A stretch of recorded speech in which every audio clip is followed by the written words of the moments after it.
Good morning and welcome to my vlog, Wisdom for Today.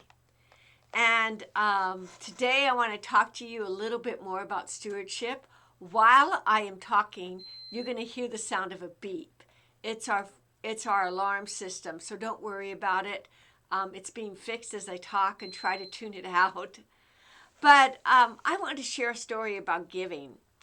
And it's always impressed me when people don't have a whole lot and give to God. And it brings up conflicted feelings in my life because there were times that I could not afford to give out of my salary when I was working my way through college.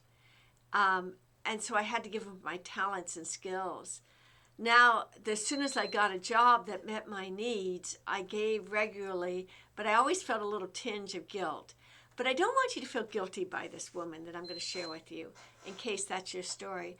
I want you to think about her vision, her ability to see beyond her present circumstances, to see that God was doing something different in her than what she was living by. Now, her name is Oseola McCarty, and as I said, I posted her on my Facebook pages. And she was a washerwoman.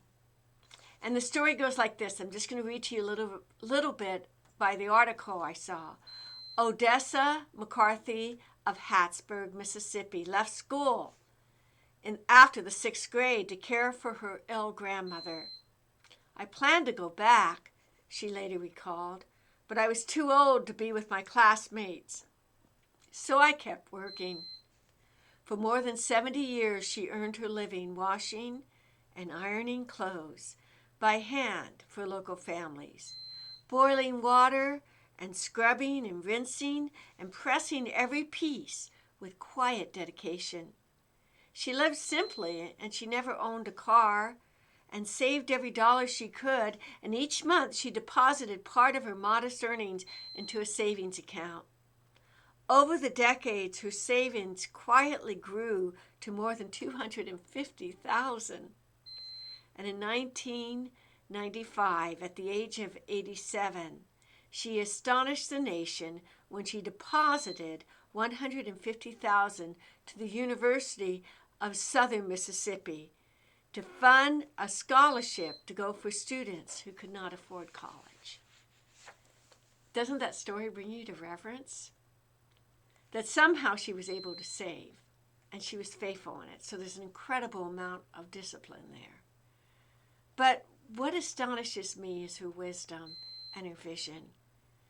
She wasn't able to finish college, and instead of that and finish elementary school, and instead of letting that embitter her and gaining resentment, she let her heart grow tender to help other students who could not. She realized perhaps that she wasn't going to be able to afford to go back to school because she had a business to run. But she also realized she had the foresight to see beyond her circumstances that maybe I can help others. There's a Bible verse that I was thinking of this morning that came up in my quiet time. It's from 2 Corinthians 4:17-18. It says, "For our light and momentary troubles are achieving for us an eternal glory that outweighs them all." So we fix our eyes not on what is seen, but what is unseen. For what is seen is temporary, but what is unseen is eternal. Imagine if she just felt sorry for herself and got embittered because she couldn't go to college. But she didn't do that. She realized she couldn't do everything, but she could do something, and what she could do is run an excellent business, which apparently she did, and save her money to help others. And that fund still exists today in the University of Mississippi. So this Sunday, when we bring up our cards, I want you to think this way, because we give out of grace, not out of compulsion. I can't do everything, but what has God given me to do something? And you can place your card on the table about what you plan to do for Jesus this year. The church is Christ's hands and his feet. And sometimes we fail, but sometimes we succeed.